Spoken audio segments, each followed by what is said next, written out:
When I was about 8, they asked me what I wanted to be when I grew up. I said, I want to be a millionaire. So we never had a lot of money. There's less than a handful of people really who have rebuilt this city. It is the locals that have rebuilt Christchurch. It's not your overseas investors, it's not your out-of-towners. When I left school I was a panel beater, progressed to a car dealer, progressed to a real estate agent, progressed to a property investor. That's a good apprenticeship. At least it wasn't an insurance agent. 50% probably took their money out of town and went and invested away from Christchurch. The old investment families who have been long-time owners of businesses and buildings in the city, we've a great debt to them to pay for actually being the first movers to come back to the city centre.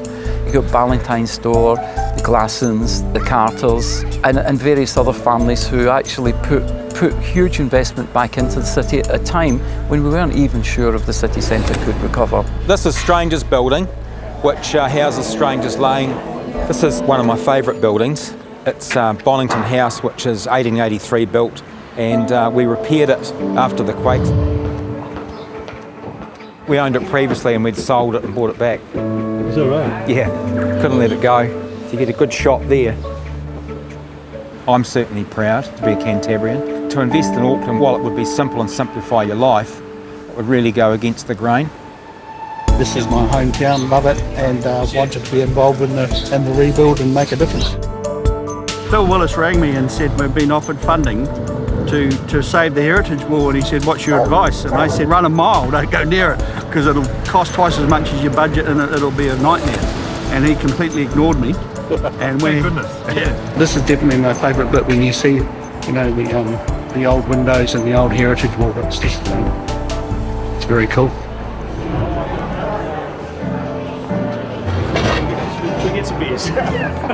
We sort of thought success would be, you know, sort of maybe 300 or 400 people a day. Some days they're getting 2,000 people a day through the door. It stands for South Alternative, or also Sanassa Street, Litchfield and Chewham. So they're the three streets that run through it. So very clever. That wall says salt. Takes a while for some people, but once you see it, it's very cool. Yeah. If the local private sector hadn't dug deep and took massive risk, we wouldn't be sitting in a city which is starting to feel pretty damn good at the moment. The night of the launch, I was a Member of Parliament, and actually I joined a group of protesters and spoke to them outside. But then I went into the actual launch itself, and it was real hoopla. like eye candy.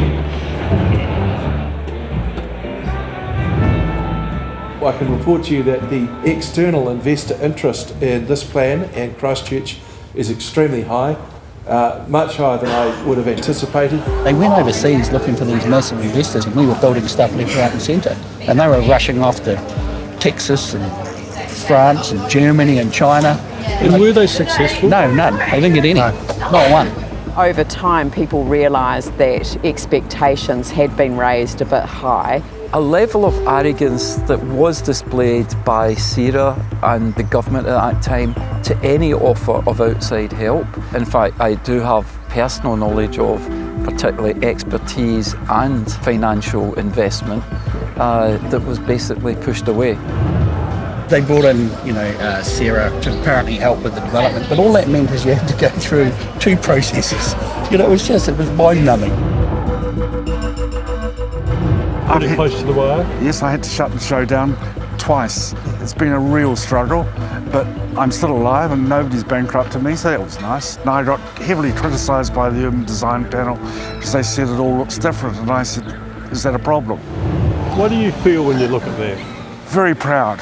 I think it's absolutely wonderful. This is something for Christchurch for the next sort of 100 years. If you see the anchor projects now, the anchor projects are actually the private sector developments that have really delivered for the CBD. It's probably 10 times the cost to save the heritage facade, but in 30 years' time you'll drive past it and you'll go, wow, that is a piece of history. That is just awesome. You are pioneering and you are out there a bit. It's a bit of a punt. It's a punt. Yep, it is a punt. This is Riverside Farmers Market, our latest little baby. So this is a layaway Melbourne style. Sourced the ironbark from Littleton Port, and the bricks are from the Duncan's Lane building. Holy shit, it's changed. I've been away one day and I've come back. You can eat here, but you can also buy your local fresh produce from personalities, and you know where the provenance of the foods comes from. It's all local, it's all great. The reality is you can come in here and do a whole bunch of different things. It's sort of got something for everyone, hopefully. Is there anything like it in New Zealand? No. The coolest thing is the clock from the old Science Alive building, which is the old railway station. Yeah, Chris Ingles, he's been a major component, and his wife Georgie did all the interior design. So these are actually entirely handmade.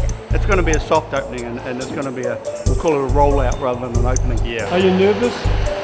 No, we don't feel any pressure whatsoever that the whole of the city is expecting us to deliver this amazing thing and have thousands. We don't feel any pressure. No, nothing.